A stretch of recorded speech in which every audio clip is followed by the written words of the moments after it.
living the dream. I'm in love with the lights. This is not just a game. This here is my life. Put the cameras on me, yeah, yeah. Put the cameras on me, yeah, yeah. Put the cameras on me, yeah, yeah. Put the cameras on me, yeah, yeah.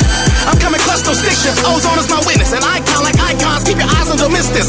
Wait. Hello, everybody. Live from Koreatown. It's the Brothers Millers, and this is the O-ZONE.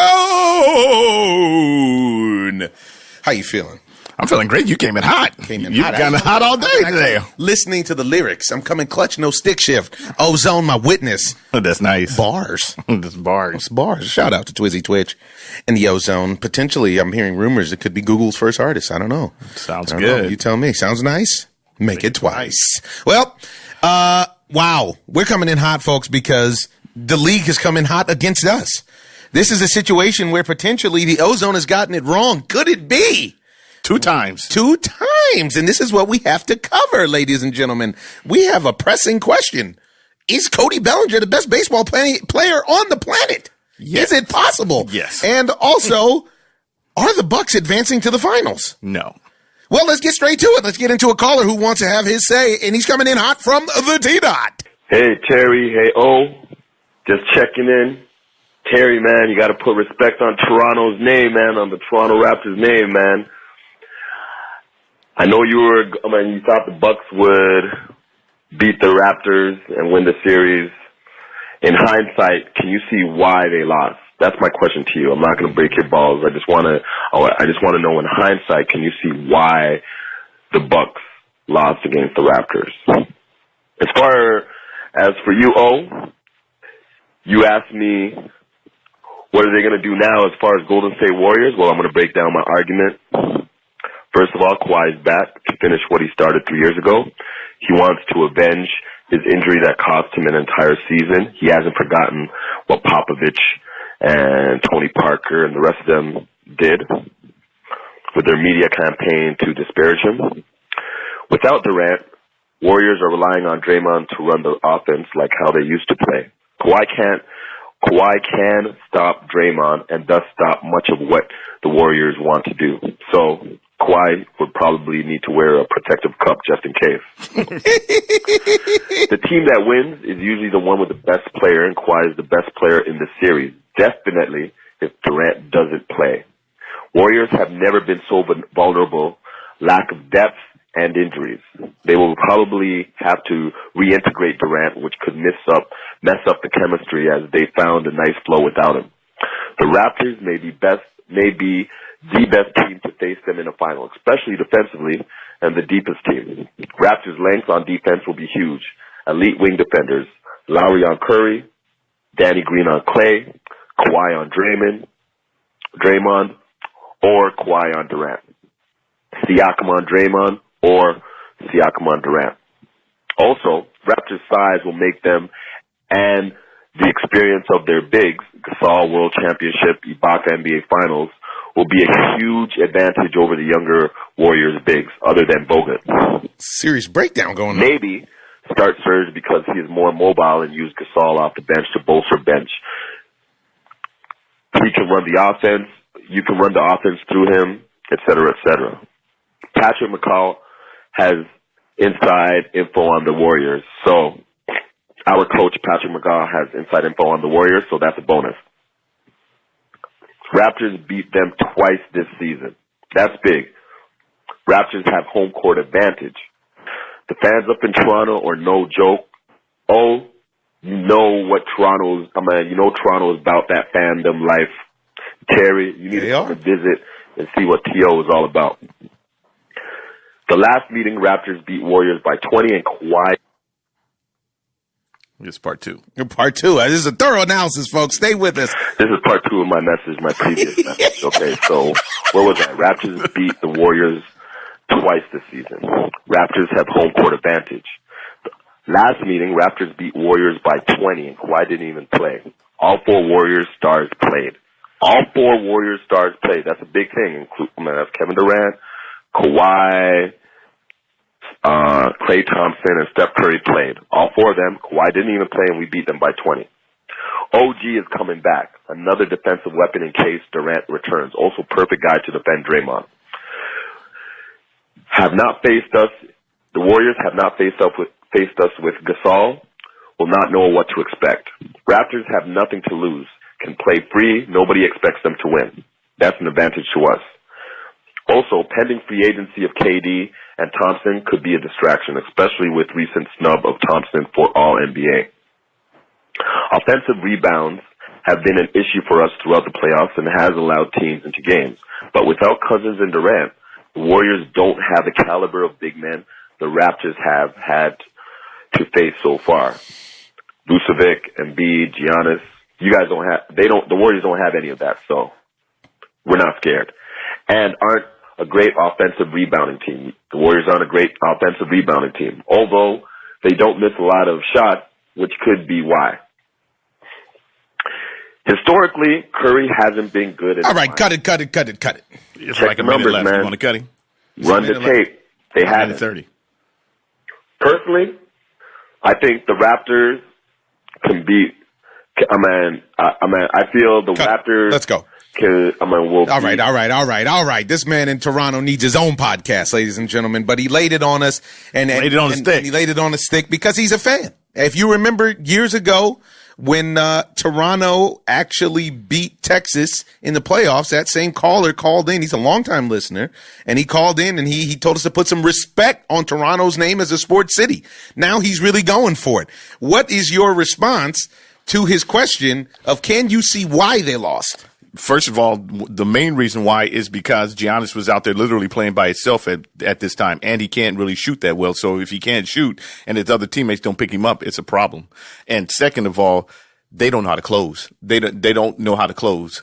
They need someone like a Kawhi Leonard. Do they know how to close? They don't know how to close. Oh, okay. Can I get Kenley? I don't know if you want it. Even though. We're not on baseball. Get out of here. Get out of here. Get there. Get out of here. Okay. Yes, but they don't know how to close. I mean, literally, they had to lead every single game, and they lost it because they don't know how to close. And one of the problems is this new style of NBA play, which you just threw yourselves out of games, and that's what they even when you're winning the game. Even when you're winning the game. We just watched Portland do it. We just watched the Milwaukee Bucks do it. The Milwaukee Bucks just did the same thing. They just threw themselves literally out of going to the finals. Now, but what about even with that? What about the idea that in that series and potentially in this next series, like the caller said, Toronto has the best player on the court? They do have the best player on the court, but the Golden State Warriors have the best players. This is the problem because they have the best team. They have players. They don't have one player. They have a whole team that they have two guys who've been there with Danny Green and Kawhi, but the Raptors. Yes, the Raptors, but Danny Green is a question mark. He disappeared. He disappears. He's not disappear. He disappears all the time in these games, and you can't trust him. So now, can you trust Fred Van Fleet? I can't trust Van Fleet. Van Fleet is wet. This is wet last series. But you know what? This is a dream season for Toronto. They lucked up. They hit the Kawhi lottery, and now LeBron left the East. LeBron left the East. Then it rolls over to them having that crazy shot over Joel Embiid.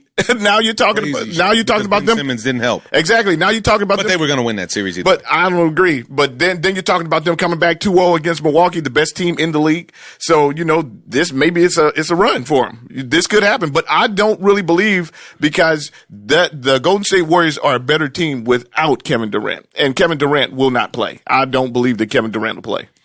Well, I saw some footage earlier of Boogie hobbling around in practice, and it didn't look good. Yeah. And I don't think that helps them.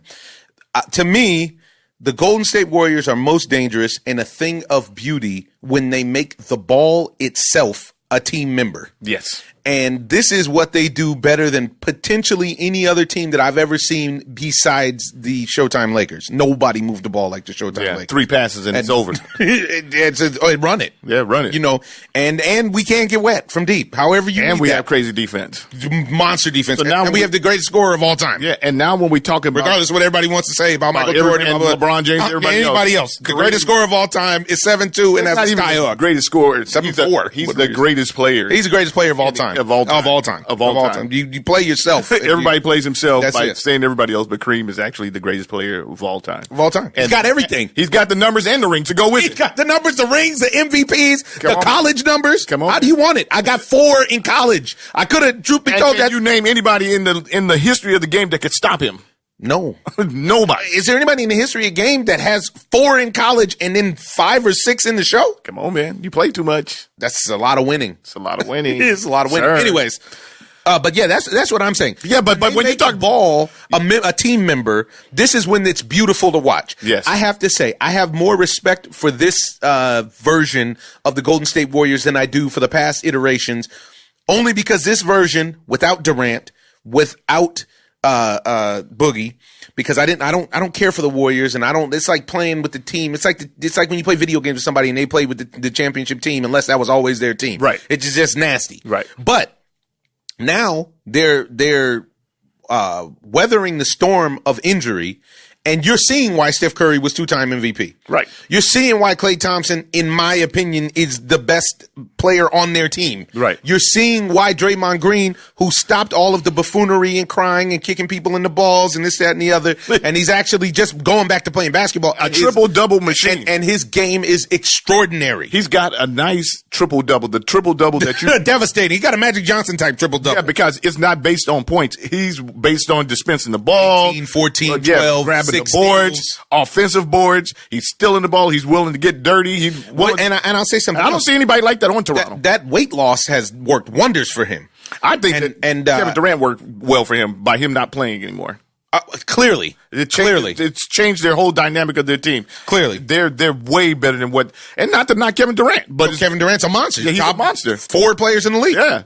But you're talking about Kawhi going up against Steph Curry and Klay Thompson and Draymond Green and anybody else who throws in. And Iggy, forget about it. Iguodala is the man. I just find it really hard for Toronto to beat them without the lack of a team. Kawhi. I don't think it's a lack of the team.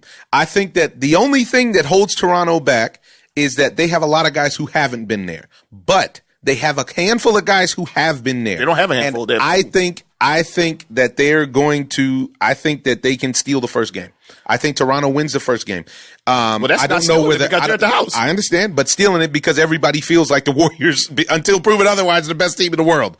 So I personally feel like they get game 1. Now, where the series goes from there, I don't know. I also think it's imperative to get game 1 because you need the Warriors to play on their heels.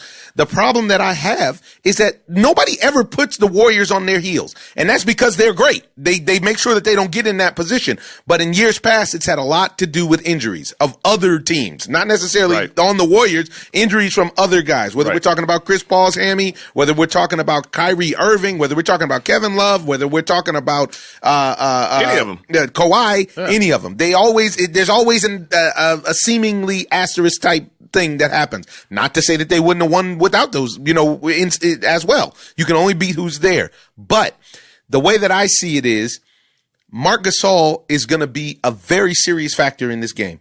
If Marc Gasol can get big and play big and not get sold on the 3-point shooting, well, then you're out of it then, because he's been shooting threes and they have. You can shoot a few threes. They shoot have a ton of threes. They have the pieces that they need to beat them. I don't think that they can beat them because you're talking about this is do or die time for Kyle Lowry. Serge Ibaka has. And with Marc Gasol, you have the size because Golden State doesn't have size. But then when you talk about the matchup with Steph Curry and Kyle Lowry, I'm definitely going to take Steph Curry. Steph Curry is going to use Kyle Lowry. Kyle Lowry's not even in shape, really. I'm not mad. I get what you're saying. Yeah, I get what you're saying. Because with Marc Gasol, he lumbers now. He used to be, I actually think that's not a problem.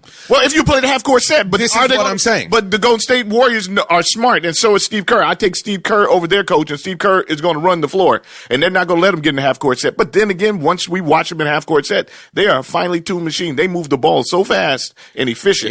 The issue that I have is the Golden State Warriors give you a window to beat them. They sure do. Every single game. In 3 of the 4 games in the sweep against Portland, they were down double digits at halftime or into the third quarter. A team led by a guy who knows how to close, i.e. Kawhi Leonard, is not going to blow 20-point leads. You let a team led by a guy who knows how to close get out in front of 15 or 20, who's got 2 rings, by the way, I do believe. And maybe even 3, but I think it's 2 rings. I know he doesn't have 3. He might have 2. I do believe he has 2. I think they beat LeBron twice. I don't think they beat LeBron twice. I think they did, but I could be wrong.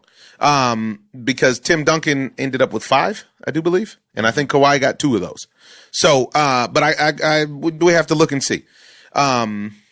So for me, I like the Raptors' chances. I also like the momentum of the Raptors. I like the fact that the Raptors just played on Sunday or Saturday, whenever it was, as opposed to last week with all of the time off.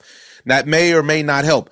Honestly, in my opinion, if Boogie and Durant come back, the series becomes a lot more difficult for Golden State because they're going to try to incorporate those guys as opposed to doing what works, which is that core 4 that they have of Iguodala. Really, you could even call it core 5. What's beautiful is that they don't all have to be starters. Right. Sean Livingston, Iguodala, Draymond Green, Klay Thompson, and Steph Curry. And you got a dynasty on your hands. Well, one of the things that needs to be exploited is that Draymond is not actually a big guy.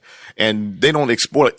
Nobody does it. And part of that is because he's so athletic, because he runs the court. Because he runs the court. And this is where you get left behind with them because he is actually the glue that holds that team together. Sure so is. If you can shut him down, you can beat them. But the thing I think you can do to him is mentally shut him down. I believe Draymond is mentally fragile. And I believe that you can bait him into going back into the antics of kicking people in the balls and crying to the refs. All he needs is a couple calls that go the wrong way. You need a Rodman-esque kind of guy to play games with him. A guy that bumps into him afterwards, snatches the ball from him when the ball is dead. Little stuff that you do when you're the instigator type. So basically try to punk him.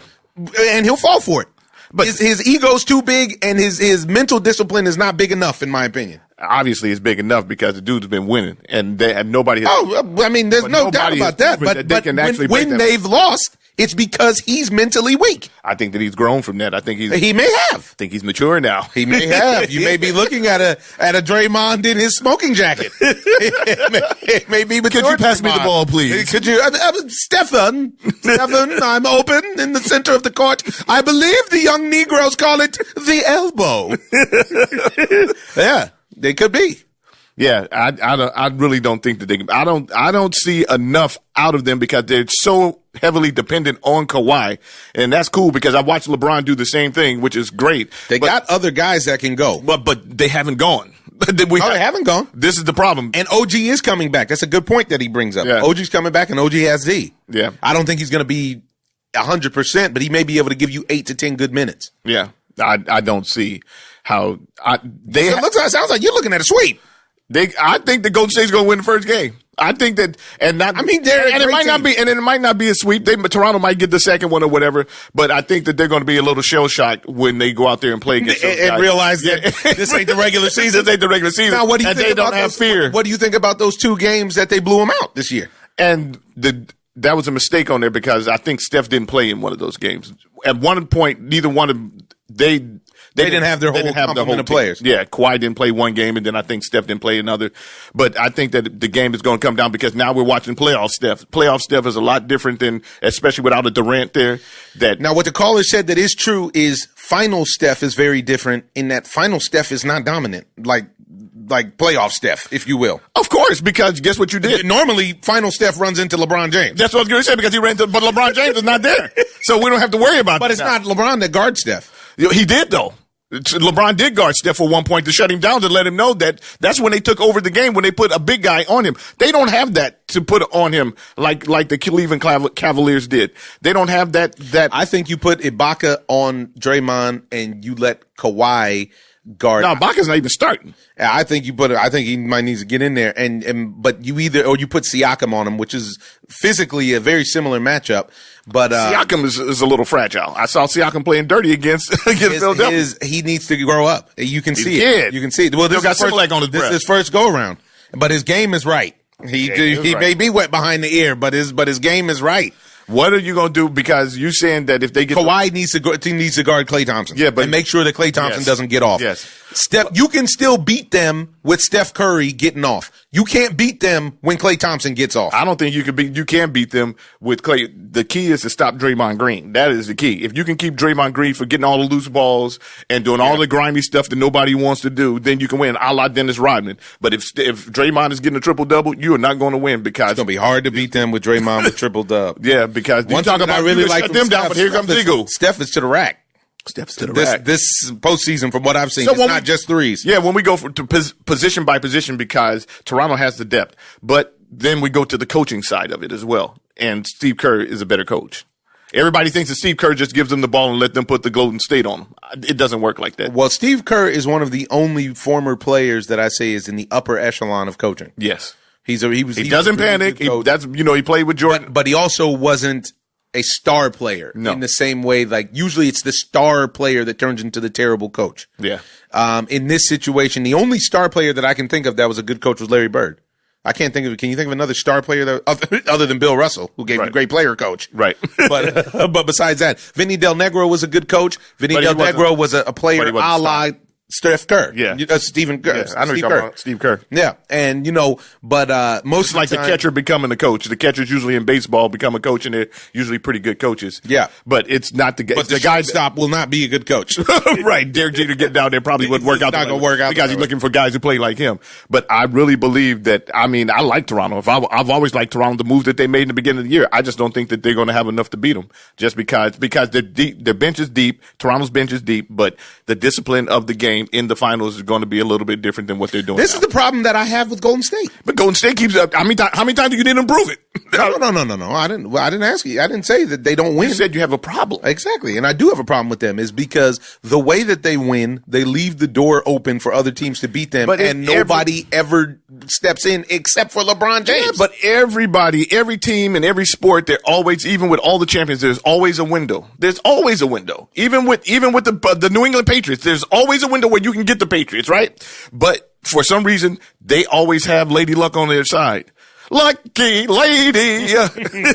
They have her, and there's always a window, even in a boxing match. There's always a window where you see that somebody gets off the hook. But I don't know about that. You see some dominant boxing match. I think if you stick with team sports, this is why we play, is because there is a window. But what I'm saying is the Golden State Warriors window is usually wider than others. They open a window that allows you, they throw the ball away, they get cute. And this isn't even, I'm not even talking about when the game is a blowout. I'm talking about when the game is like, this is a confidence thing too, because I don't agree with you either, because they can come back on anybody. They've shown that they come back on anybody who has a good lead. They've come back on the Houston Rockets. It does not matter to them. They actually have the weapons to come back on anybody, and the confidence. That's what it's about. They didn't come back on the Clippers. They never beat the Clippers and coming back on them. They didn't have to. The Clippers are terrible. The Clippers never even make it to the finals. The Clippers came back and set a record on them from coming back from 35 down.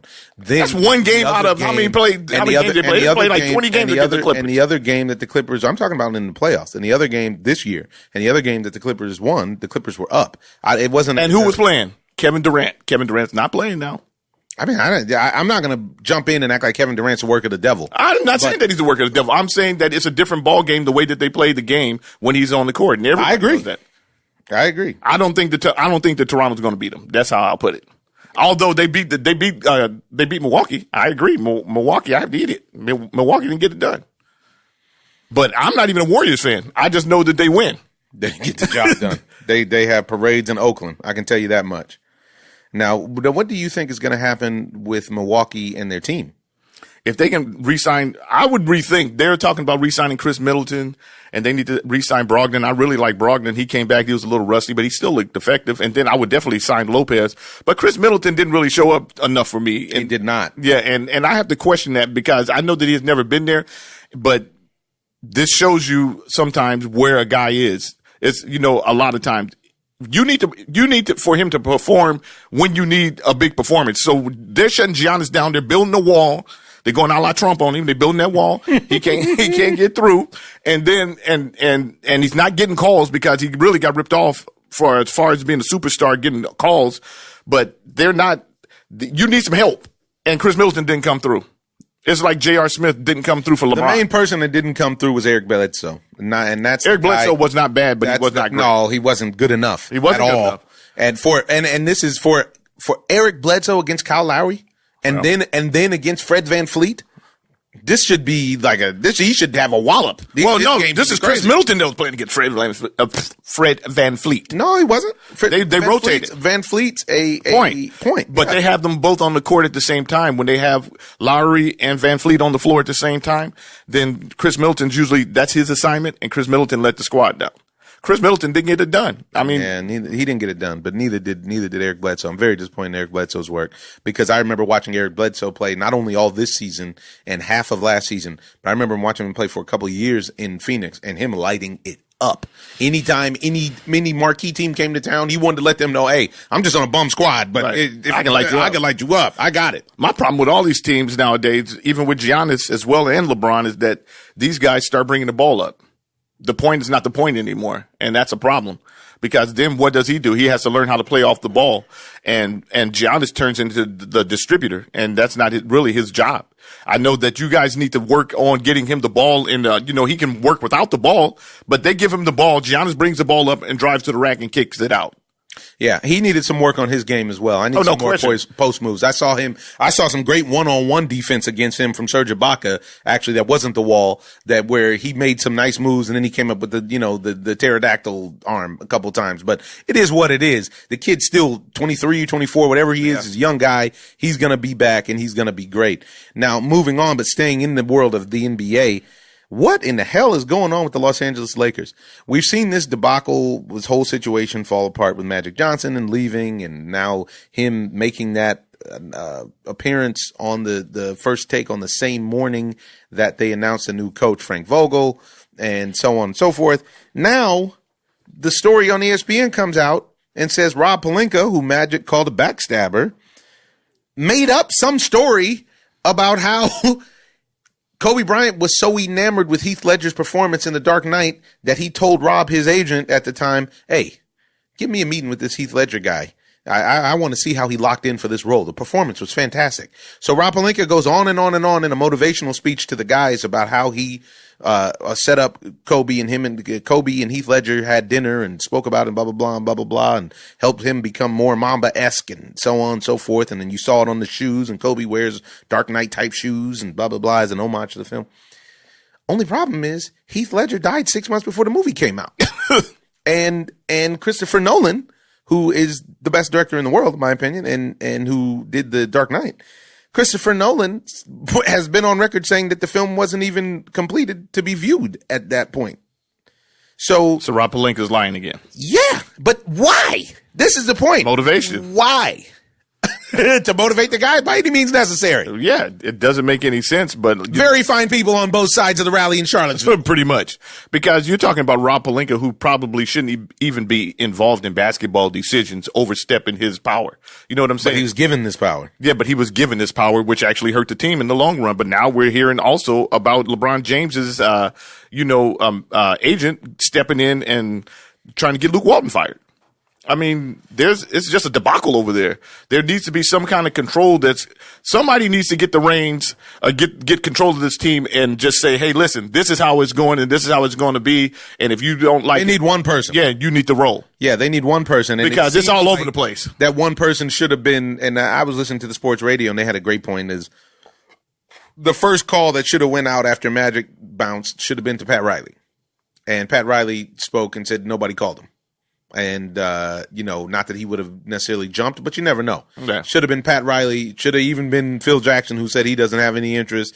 Should have been, even Jerry West. Somebody, you got to call somebody who can jump to the defense of the organization that has the respect of the players and the Jerry West is not and the managers and all that whole song and dance. And then this is where I think you're getting into a problem when you have a superstar like LeBron, because now guys aren't interested in coming here and trying to work with him because they know that in these situations he has control over the team. Just like Kobe had the team in a chokehold. You guys get. I don't think LeBron is at that level where Kobe was as far as his personal interest superseding that of the team. Well, but purposely, I think that this is the guys behind the scene, because now you're talking about, what is his agent name, Rich Paul?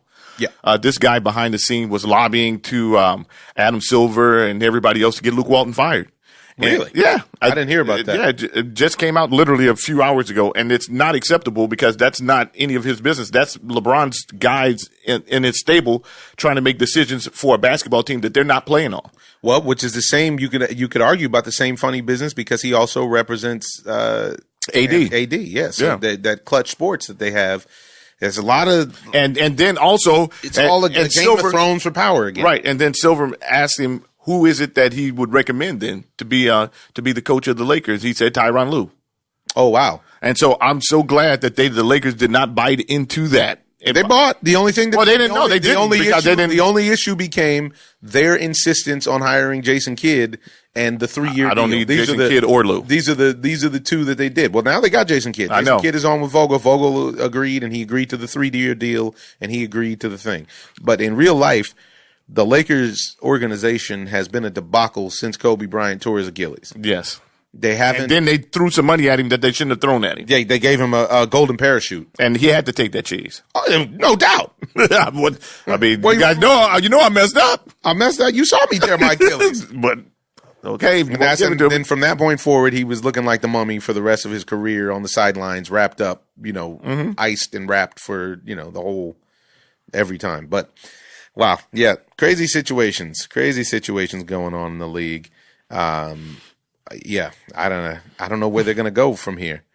But I did read a funny quote though from Master P and Little Romeo, saying that they offered Zion Williams a $20 million shoe deal to wear off of the court if he comes to New Orleans. They said you can sign your Nike or whatever deal you want to sign, but we'll give you 20 off of the court. Basically, they're trying to find a way to funnel him some cheese to bribe him into coming to coming to New Orleans. Great move. To the Big Easy. Those are some dedicated fans because those dudes live here, but they're from New Orleans. So whatever, it is what it is. Yeah, but that's cool though. I mean, get the young man chipped up. Yeah, getting breaded. So moving on to a game so fine it's played on diamonds, ladies and gentlemen. The Major League Baseball season is in full swing, and wow, we lost a legend yesterday. We lost a man named Billy Buckner. And Bill Buckner was a great baseball player. He sure was. I mean, a great ball player. Great ball player for the Dodgers. Great ball player for the Cubs. Great ball player for the Red Sox. And all anybody ever wants to talk about is an error that he made. That did not. In Game 6, by the way. Did not cost them the series. It didn't cost them the series whatsoever. Not whatsoever. And, because for one, there was a Game 7. For two, they had already blown that inning. That scored the winning run, but they had already blown a save in that inning to get even to that point. If you're not familiar and you think Bill Buckner, the only Bill Buckner you know is from laughing on the MLB Network with Mookie Wilson and, his appearance on Curb the Enthusiasm, man, go to YouTube and look up some Bill Buckner highlights. Bill Buckner's work is impeccable. And I would imagine now they're going to give him Hall of Fame. Right. Did he end up with like 2,700 hits? 2,715 hits. Yeah. Bill Buckner never struck out 3 times in a game in a 22-year career. It's unbelievable. You are not going to strike out Bill Buckner a lot. What I remember about him more so than anything is him always limping up to the plate. He had to. We got that bum wheel. That bad surgery back in the day. It was. It looked like me out there. Come on. Yeah, Billy Buckner, man. Just a rest in peace. Wonderful Christian, wonderful man. And a great ball player. Did Bill Buckner ever get him 2 rings? Did he get 2 rings or 1 ring? I think he got 1. He got that one with the Dodgers, didn't he, in the 81? Yeah. I think he got him 1. I hope he got him 1. Not that it matters now, but yeah, want to just send love and shout out. But what we want to talk about in Major League Baseball is where I was potentially wrong. Potentially, because it's not over yet. You're wrong, But dude. as of right now, you're wrong. Cody Bellinger is the best baseball player on the planet, folks. Now I have to say, yesterday he gave me some great classic Cody Bellinger where he came up in a clutch situation in the first inning and popped out. What did he do the next bet? Itchy, yeah. Yes, that's very impressive. That was very impressive. I was leaning towards like, oh man, here we go. And I called my boy. I was like, classic Bellinger. And when it mattered, he didn't do it. And then he stepped up. First of all, he made a play before that. Yes. That saved a run with a great throw from right field. Folks, just so you go back and listen to the tape, my problem with Cody Bellinger was him playing center field, which wasn't his choice. And I still believe he's a bad center fielder. He's good in right. He's good in left. He's best at first base, but because he has so much speed, they don't want him to play there. And I can understand that. He's got a hose too. Yeah. But what's most impressive to me is that Cody Bellinger is playing the game the right way, if you will. Yes, he's playing big fly, and that's always beautiful, but he's hitting the ball against the shift, and the reason that he's hitting near 400 is because you'll see Cody Bellinger drop a bunt. You'll see him hit the ball up the middle and go the other way. He takes the extra base when he can, And when you hit the ball hard and put the ball in play, the ball, when you have that sort of a talent, the ball will find its way either out the stadium or into the gaps. Right. And this is how it works. This was the problem that I had for him in the first 2 years, 2 to 3 years, whatever it is. I think this is his third year. First 2 years of his campaign is that all of those numbers look great. And I'm still there now, by the way, ladies and gentlemen. This is great. Cody Bellinger's great right now. If he comes in October when he meets Justin Verlander and all of the gang that knows how to get guys out, and he can't make contact, and he refuses to bunt against the shift, and he looks like a softball player swinging at off-speed pitches in the dirt when they throw fastballs right by him, I will run back this tape of May 28th, and I will tell you guys, I told you so. Listen, I don't want this to be the case. I want him to perform because I want the Dodgers to win the World Series. But I need to see it at the highest, when the stakes are the highest. He can only do what he can do, which is right now, and the stakes are the highest they can be right now, and the Dodgers are way out in front of the pack in first place, so he's doing his job. But to date, I was the one advocating trading him for JT Realmuto, and this definitely, from this point of view, was the wrong move because he's looking at Triple Crown right now. Yeah, well, and the Dodgers aren't way out in front. They're talking about? They're 8 games out. That's not 8 games is so far out. No, it's not. Yes, No, it is. You still have 100 games left. Yeah, That's not way out. that's way. There's only one team that's farther out in front than them. It doesn't matter. They're not way out. They can be hawked. way out. Everybody goes into a slump because baseball's ebbs and flows. It's a roller coaster, dude. It's a marathon. So they're going to go on a slump. And the Arizona Diamondbacks, which are crazy impressive, one of the most impressive teams so far this year because they're winning still. And The Arizona Diamondbacks won't even be in third place at the end of the season. And the San Diego Padres are right there as well. The San Diego Padres are 8 games back. The Dodgers don't have a bullpen. The Dodgers' number one problem is that they don't have a bullpen. Even yesterday, after they had that monster lead. Can you believe that? They did everything they could to get that out. Exactly. To blow that lead. Against the Mets, who don't have anybody, really. Pete Alonso. Pete Alonso. And then they do have a bullpen, so they can keep him around. If you can get Thor, he's having a bad season. DeGrom's having a bad season. So if you can stay in the ball game with a team like DeGrom's having an average season. No, he's having, from his standards, he's a Cy Young Award winner. He's having a bad season. So now having a major league average season. No, he's having for him, it's a bad season because a guy like him who's dominant is having a bad season because his ERA is never close to 4. No. And he's close to 4 right now. Nor is Clayton Kershaw yet. But the Dodgers win when Clayton Kershaw pitches. Yeah, but Clayton Kershaw's been in the league forever. Thought that Clayton Kershaw would give up at least 1 home run every single start. And 10 hits yesterday. Unbelievable. He gave up 10 hits. He gave up 10 hits.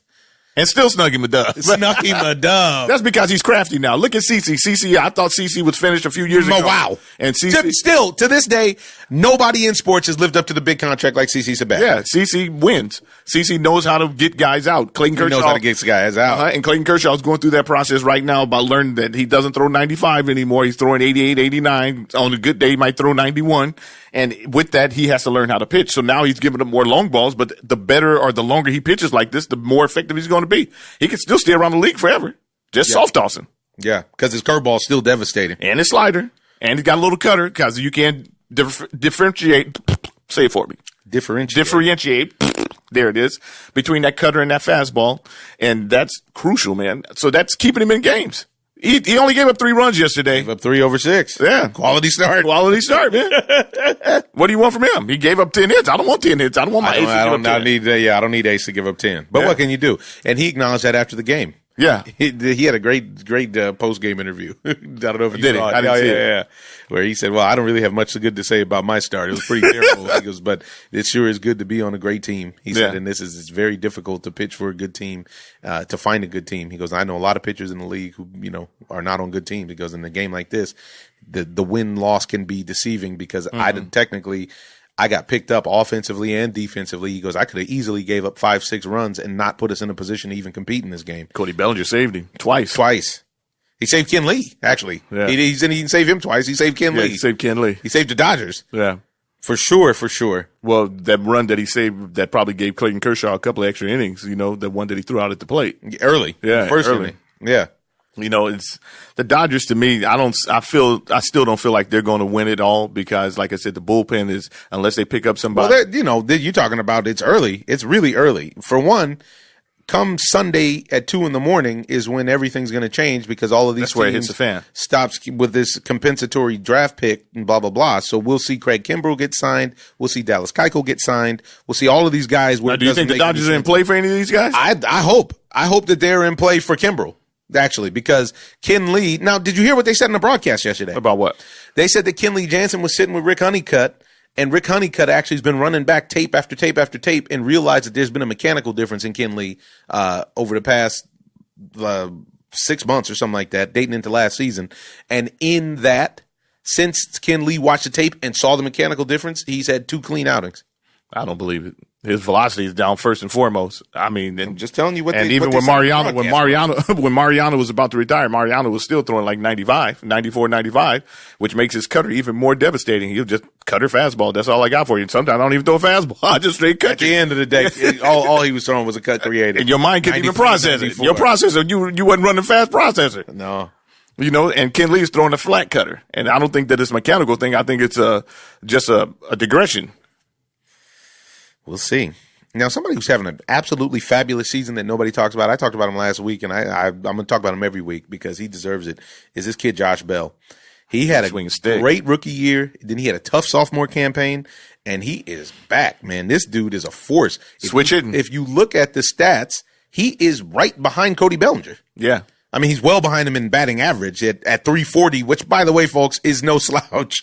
But, I mean, he's got 48 ribeyes, 17 bombs, 18 doubles. I'm really impressed with this young man. And a team with no protection. How about that? He's the guy. Starling Marte doesn't do it anymore. Yeah, well, Starling Marte bats in front of him. So, you know, he doesn't have, he's protecting Starling Marte. Yep. Gregory Polanco. Who knows what happened? Oh, my goodness. Who knows what happened? I watched him play defense again the other day. He's just letting fly balls drop, foul territory, fair territory. He doesn't even like he cares about the game anymore. I don't know what happened. I really don't know what happened. Because they used to have the best outfield in baseball. Yes. And those 3 guys cared. Yeah, they cared. You can see they cared about their game. Nothing dropped in between them. Nope. And Christian Yelich is still the man. I mean, you want to talk about somebody, if there's somebody who's in the conversation with Cody Bellinger, it's Christian Yelich. Christian Yelich is doing crazy work because he's also got 10 stolen bases. Well, and what's beautiful about him as well is that I'd like to watch him, his at-bats, and watch him go the other way. There's no bombs the other way. Oh, man. Come on, man. Big bombs, too. Big bombs the other way. Not like no roof scrapers there. We're talking about like no fence scrapers. Those are bombs. No doubters. Absolute no doubters. And the Natural League is full of talent right now. And it could be filled with more if they would bring some of these kids up right now. What do you think is happening with Bryce Harper? Is he ever going to get back? I don't ever think that Bryce Harper, eventually, maybe once he's out at the latter stages of his career, he might be able to get to the point where to calm down and slow the game down. He's leading the league in strikeouts right now. He's out of control, dude. 27. He's out of control. You're out of control. But he'll get up to 250, 260. I know. The second half. I can't give a guy $350 million for $250. Yeah, but yet unless he gives 65 bombs, and he's not going to give me 65 bombs. Probably give you 35 at the end of the day. Maybe even 40. Maybe 40. It's not enough. That's enough nowadays. Forget about the average. Nobody's worried about your average. You're not even embarrassed nowadays when you strike out. Back in the day, you used to be embarrassed to strike out. You look at the picture when you walk away. Look at all the old footage and stuff when the guys strike out. And they look at the picture and you're like, oh, okay. Okay. You embarrass me and my family? Okay. You embarrassed my family. You embarrassed my family. You struck me out. Yeah. Look at my kids in the stand. They're crying. Exactly. I'm looking at them because that's all I can do is look at the stands. Right. But nowadays you just strike out, walk back. It's all about launch angle and analytics and the whole song and dance, which, by the way, is all about depreciating the value of the players, really, where they act like it's things that's a positive for them. It just devalues players. That's exactly what it does. Yeah. And once again, by the way, where we were wrong, we have to admit, is about Aaron Boone. I can't front on Aaron Boone. Got him in first place. They're in first place with total bubble gum and duct tape. Yeah. And that's on offense and defense. It's not even like, but their staff is there. Nah. They're just figuring out ways to win games. Now, a lot of those games come against the Orioles and so on and so forth. But what can you do? You got to beat who your schedule tells you to play. Yeah, I'm not sold on the Yankees. You don't have to be sold on them. They're 2 games up. That's fine that they're only 2 games up. But what I'm saying is, if you would have said that Judge, Stanton, Didi, James Paxton, CC, who else is it? Andujar, Greg Bird, and Glaber, I do believe. Yeah, no, Glaber's playing, but Greg Bird is not a factor. But at the beginning of the season, before Luke Voigt came on the scene. That was last year. And but this year we thought Greg Bird was going to end up, that was the conversation, is Greg Bird actually going to end up living up to his potential? It was about him and Gary Sanchez. Not me. I never thought that he could, after I watched him the last year and he never made adjustments, he's just like everybody else that doesn't make adjustments. I didn't think he had it. All right. You didn't think he had it. Ladies and gentlemen, this is what you have to live with when you know the icons. Despite the fact that he ran Aaron Boone through the dirt and the Yankees through the dirt. And the fact that they're in first place, he's busy talking about a guy that is not even on the roster anymore. 35 and 18. Who's in first place, though. Yeah. So 2 games above Tampa Bay with a weak schedule. I don't believe it. I don't know. How can we say they got a weak schedule, though? The Houston Astros are the best team in baseball. You talk about a team with injuries. That's a team with injuries that keeps winning. They keep winning. And what did they do to the Yankees when they played them? They ripped them a new one. No. Yep. Just like they did to the Red Sox and all these other teams that are so-called dominant, because they have frontline pitching. When it comes down to it, the Yankees don't have frontline pitchers. They have Tanaka, who's their ace, and then after that, you have question marks. Even James Paxton. James Paxton hasn't been able to stay healthy for about 5 years. Yeah, he needs to get it together. CC can't stay healthy, and we know why, because he's up in age. Yeah. But you can't. I mean, Tanaka's not even, he's not a shutdown guy. Yeah, he's not ace. They have Severino. He's not healthy. He won't be back. Severino. That's who else I was looking for. Yeah. That's who else. We don't know when he's coming back now. Yeah. Yeah. Yeah. And with that, though, I have to say, for where they are now, it's impressive. Yeah. Most impressive. It's very difficult to say that they're going to, make any long-term noise without their full complement of players. Yeah, and I don't think that the Red Sox are what they're supposed to be either, because the Red Sox have injuries, but they don't have serious, and they don't have any pitching. Chris Sale is going through the Clayton Kershaw syndrome, sort of, where he still has his gas. Yes, except he has his gas, and yeah. So he doesn't really have his gas though. He used to throw 97, 98. He still throws 97, 98. What I saw was him throwing 94, 95, and not only that, it's flat. He had crazy movement. That's cool, but I saw him throw 97. When did you see a bottle of 97? Just the other day. Yeah. And so, as a matter of fact, the other day when they played the Astros, I do believe. And again, now it being flat and him having his cheese is a different animal. Yeah. Because it's the zippity doo-dah and that explosion that movement that makes him Chris Sale. But at the same time, yeah, and they don't have a closer. They don't have a bullpen or a closer. They just want to slug you out of your mind. And when some of their batters are slugging, I'm struggling. I'm sorry, you're struggling. Now I spoke with Bobby Cannavale yesterday, longtime Yankee fan and friend of the O-ZONE, and you know what? He brought up a great point. He said Brian Cashman deserves an award. He said that at this point, it's going to go down that Brian Cashman will probably end up being like the most longest tenured Yankee in Yankee history. It looks like it, right? Even though George Steinbrenner. I thought about it. I said, you're probably right. I said, because now Brian Cashman's at the point where it seems like that's his job until he dies or until he decides he's going to retire. Mm-hmm. Why would he retire? He's the GM of the Yankees. What would make you say that I don't want to do this anymore? Yeah. I've had enough. And they're always in contention. Yeah. They've gone through, they got past that phase of a couple years where it looked like it was, they got past that A-Rod phase, which was him running the team down. So what do you think that the Yankees need to be over the top to be considered the best team in baseball? They got to get frontline pitching. Or they have to adopt an opener strategy. They're supposed to be in the market for Keuchel. As they should be. Yeah. As much, if for nothing else, for your theory about how everybody should have been in line for Boogie, to make sure that he doesn't pitch against them, because Dallas Keuchel owns the Yankees. Right. And it doesn't matter who comes on the team, Dallas Keuchel can get him out. So I'm tripping off of why the Astros don't want him back. I'm also tripping why the Rays wouldn't want him. Because if you're looking at a Tyler Glass now, who they just now dropped on the 60-day injured list, if you can throw in basically the Astros' old rotation, you have Charlie Morton, Dallas Keuchel, and Blake Snell, plus you play the opener game. Listen, this is a formidable squad. Yeah, but they don't actually need him. They have kids in the minor leagues kids in the minor leagues don't usually win you the World Series. These guys have kids in the minor leagues that should be in the show that actually, just like Blake Snell came up, they have guys that are right behind Blake Snell, 3 years to get himself together. But he was effective when he first came up. But he wasn't effective to the point where you can count on him in the big games. They have this opener that's working. This opener situation is working because they have guys who literally are starters that they're using to open. But they have the talent. They don't really need to sign a Dallas Keuchel. Tampa Bay is stacked with pitching talent. I mean, they have guys that they can literally bring up that can actually pitch right now in the show in the starting rotation. But they like to play the opener game. They only need 3 starters. After that, then what? They can throw anybody at you. You can't even set up a lineup. If you go and look they don't have 3 starters. That's my point. They don't have Tyler Glass now, but which means they don't have 3 starters. Yeah, but they use Yoni Chirinos as a starter now. Yoni Chirinos is another dominant pitcher, another guy who throws almost 100 miles an hour. Yoni Chirinos is getting this opener status, though. He pitched 5 innings yesterday. He did pitch 5 yesterday. They're letting him go 5 innings, and that's enough to open.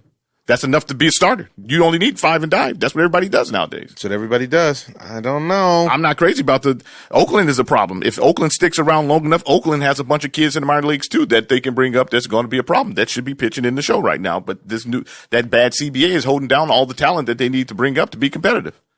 Some of these guys down there that are dominant have like a 1 ERA, 1.65 and stuff like that. I understand, but that's still the minor leagues. But you can't treat those like it's. You can't treat those like it's Bible that they're going to come to the league and it's going to translate. But I'm telling you that if a guy is down there with a 1-something ERA, 2 ERA, they're going to be somewhat effective when they get to the show. I hear what you're saying. I don't know that many guys who have. I'm not saying that they won't, but what I'm saying is you speak in these absolutes, which you love to do, because I'm absolutely positive. That's why I speak in absolute. And then when they come up and they don't perform, well, if they only would have, well, they could have. Who is it? Let's go back over. Go back. It's the same reason you're always early. No. The same reason you thought the Astros were going to win it 2 years before the Astros actually won it. But it wasn't because of the pitcher. They thought the Royals. The same reason you thought the Royals were going to win it 2 years before they could do it. The same reason you thought Giannis Antetokounmpo was going to win the finals this year. You have the right talent scouting, but your absolutism really makes you not be as effective as you could be because the kids have potential. Of course you don't agree because you absolutely are sure of everything. Right. Then you're surprised when they let you down, so you make excuses. I'm not surprised because most of the time I'm right. Help. Most of the time I'm right. God. Yeah. All right. We'll just keep listeners. The number is 424-254-9663. Run it back. So that you can call in and remind Terry of all the times that he's been ahead of the game. You won't even have a handful of them. Because I get phone calls nonstop telling me, hey, man, you're right. Hey, dude, you were right. 2 years ago. And now 2 years later, it comes into play. Even you have to go back to the table and say, yeah, you were right when you said this. And so does 2 years that's later. Not 2 years later. Now, that's this year. If you want to elongate it, then it's right. But if you're talking about the actual time of the thing, where it's not everybody tells me that I'm right. Because please, go and lay it on me. Go back.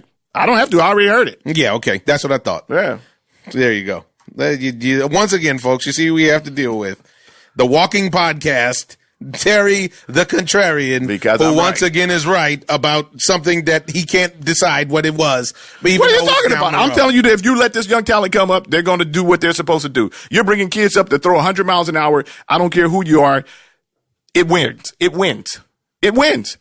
Breaking balls, you have 2 or 3 pitches. You bring these kids up just like Tampa Bay is doing. They're in second place because they decided that they're going to live with their young talent. They brought their young talent up, and they're winning. They're above 500. There's 2 games behind the Yankees. The almighty Super World Yankees. They're 2 games behind them that have a payroll of I don't know how many millions of dollars, and Tampa Bay barely can fill the seats in Tampa. I mean, it's real. They've never filled it's real.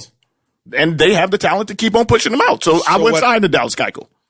Okay, that's fine. That's all you have to say. But to act as though these minor leaguers who are going to come up and be completely lights out, maybe they will, maybe they won't. But to say with absolutism that they're going to be lights out is just not a good statement. Plain and simple. To you. To anybody. No, and you'll see it when it happens, and you'll see when it happens later this year. No. Just like it happened with Giannis, just like it did the whole song and dance. With Giannis, what? He lost the series? Are you kidding? No, I'm not kidding. And you know it's true. That's why you have a hard time accepting it. No, I said I was wrong. I said I was wrong. All the time. I said I was wrong. And most of the time, it's not even that you're wrong in the way that you want to feel like you're wrong. It's that you're ahead. No. And instead of just being like, oh, you know what I meant? I thought he was going to do this. It has to be, no, he's ready now. Giannis is ready now. He's the best player in the world. He is ready now. It's not his fault that he didn't have help. Not ready now. He's at the house. And there's the excuse. Just like one. So now everybody listening, you can run this back because just like I said 4 minutes ago, then it comes into the excuse of who else didn't get it done. It's always the same thing. No, it's not an excuse. I've been listening to it for 40 years, folks. It's not an excuse. For 40 years. It's not an excuse. It's the truth. Trust me on this one. I'm telling What you smiling at, Ernie?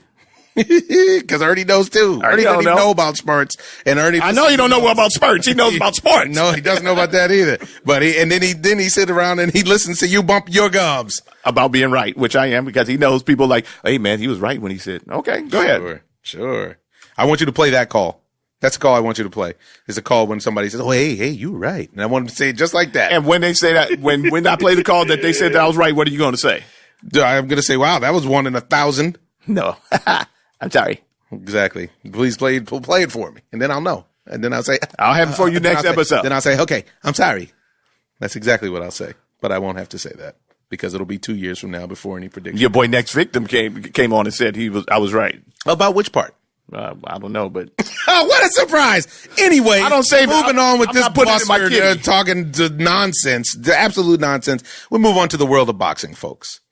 And in the world of boxing, we got a big fight coming up this weekend, but we had a big fight come up last weekend for somebody who really many could say was ahead of his time with the young man in the junior lightweight in Ito, and he got dominated in a fight. Well, a lot of people, I don't know why, but a lot of people had him super high on their pound for pound list. Yeah, Judge Ito didn't get it done. He didn't get it done. And I was amazed that during the fight to watch them say that he has no amateur experience.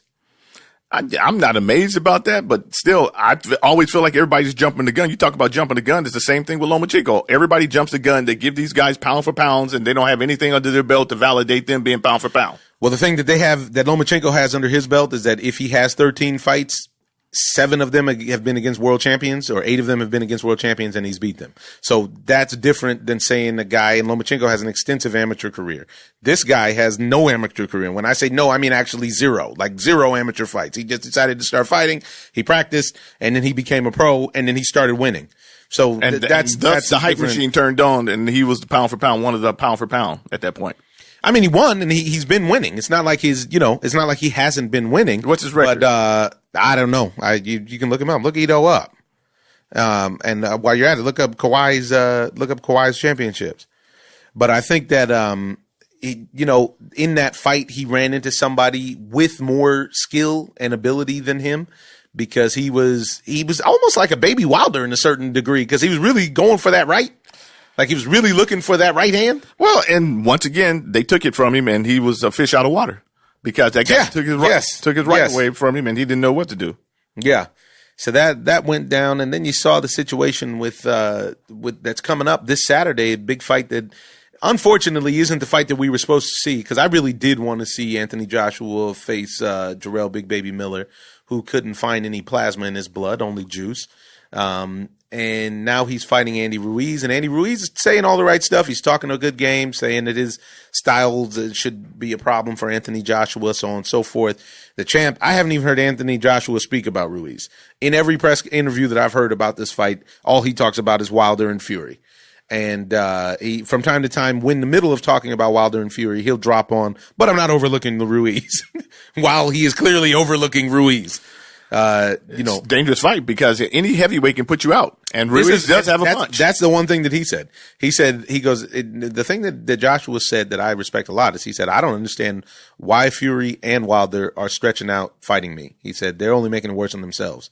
He said, I'm only going to get better. He said, and if I was Deontay Wilder and I got offered $100 million, $120 million to fight me, what else is there? You could potentially be the undisputed champ, have all the belts and the money. He goes, what else are you waiting for? How much money has to be on the table? And he said, and if I was 33 and that was the case, that's definitely what I would do. And, he said, and with the heavyweights, it's tricky because they're all banana peel fights. And it's true. Especially when you don't get to train specifically for a guy like For that guy. Yeah. Now I feel like obviously that he's going to knock Ruiz out or stop him, but Ruiz has a puncher's chance. He does have. This is the heavyweight division. This is the heavyweight division. Yeah. Yeah. Well, it's this Saturday on the Zone, on the app on the Zone. They give you a month free if you want it. And this probably would be the month to sign up if you haven't signed up for free, because then you also get to watch a Triple G fight next weekend. And New York City is hot for fights right now. Now, Masayaka Ito is 25-2-1. Yeah. See, so it's not like he was, it's not like he didn't have any record whatsoever. But it is what it is. And now now with the rumor mill that they're saying is they're saying now they're talking about Wilder Ortiz 2 in Los Angeles in September. So Wilder has no interest in fighting Joshua or Fury, in my opinion. I don't think he really wants to fight either one of them. And kind of like we played in that clip after the fight, he had a totally different tone when speaking about Wilder and Fury than he's had in the past, and when speaking about Fury and Joshua than he's had in the past. I don't know what has caused that, but it seems to be, I mean, I think it's just a lack of confidence after he fought against Tyson Fury and got dominated. He could say whatever he wants to. He knows that when he was in that ring that he couldn't get done what he thought that he was going to be able to do. Even when he knocked him down in the 12th round, he got up and he was in the corner celebrating. He was in the corner doing the shuffle. Right? He was. Yeah, and so doing the boogaloo. That's definitely going to shake your confidence to a certain degree. Now you get a bum out like Dominic Brazil, but with the elite heavyweight fighters, there's a problem. Right. And so he's not quick to jump. I have a problem with all these guys who want to make Joshua money, but it's not filling the seats up like Joshua. You get rewarded for filling up the seats. The crazy thing is that when it comes to Wilder, I mean, it seems like they were, they were with it. They were with giving him Joshua money and not filling up the seats, but having that electricity of the potential, of the knockout, the big drama show. Well, I want to know how much money does Wilder need to That's what Joshua said. Yeah. This is what Joshua wants to know so he can write the check. Yeah. And he said the other thing he said in that statement was this was a credible offer. He goes, this wasn't an offer from Deontay's email like he sent to me for the $50 million. He said this was a credible offer from a network. So, and then you got Tyson Fury supposedly mixing it up now with Dillian White if they both win their fights. Dillian White will give him a problem. Dillian White will give anybody a problem besides Anthony Joshua. And I think he gave Anthony Joshua a problem for a few rounds. Yeah. He's a tough fighter. He punished him. Yeah, he punished him late. He punched him early too. He said he wanted to punish him. But the thing of it is that to me, Tyson Fury is going to have to do a lot to beat, even though he uses all these antics to fight. He is a good boxer, but the big guys who can put him on his back and know how to fight that are fundamentally sound can get Tyson Fury out of there. But everybody feels like he's the best heavyweight in the world right now. Well, Tyson Fury has not been out of there, and that's why people feel that way. Yeah. And, until you see it, it's hard to visualize because the guy is crafty and he has either beaten or gotten with everybody besides Joshua in the division that we've seen over the past 10 years. And as you know from going over to the UK, man, there's crazy respect in the UK, more so for Tyson Fury than there is even for Anthony Joshua. Sure is. I couldn't understand, but it's, And you know how many people they can put in seats over there? Man. How many people does Wembley hold? I think it's 90,000. 90,000. Is that where Joshua usually fights? That's that stadium he fights at, which is nuts. Kawhi has one ring. One ring. Yeah. Oh, I thought he had him two-piece. Got him one ring. Spurs in 2014. Oh, okay. And then he had that other one that he did not get because he actually tricked. That was when he was young in the game. He tricked the free throw. That's how you do it. He tricked the free throw. You got to learn how to win. That opened Ray Allen up to hit that big shot. Yeah. Got him 2014, and he won the finals most valuable player. Yeah. All right, ladies and gentlemen, this is all we got for you on this feisty version of the O-Zone. I'm going to leave you with a quote from Superman, or at least the Superman that I grew up with, Mr. Christopher Reeve. And it is, once you choose hope, anything's possible. And Christopher Reeve gave you that statement after he was paralyzed in a horse accident. And, folks, we're in a place in the world right now of great despair. But we have to recognize that our attitude and our mindset's going to have a lot to do with what we can accomplish. And having hope and hoping against hope at times, or hoping with hope, rather, is a key component in us moving forward together and not divided. Well, this is our Memorial Day week edition of the O-Zone. I'm your host, Omar Miller. We'll see you next week. O-Zone. I'm just living the dream. I'm in love with the lights.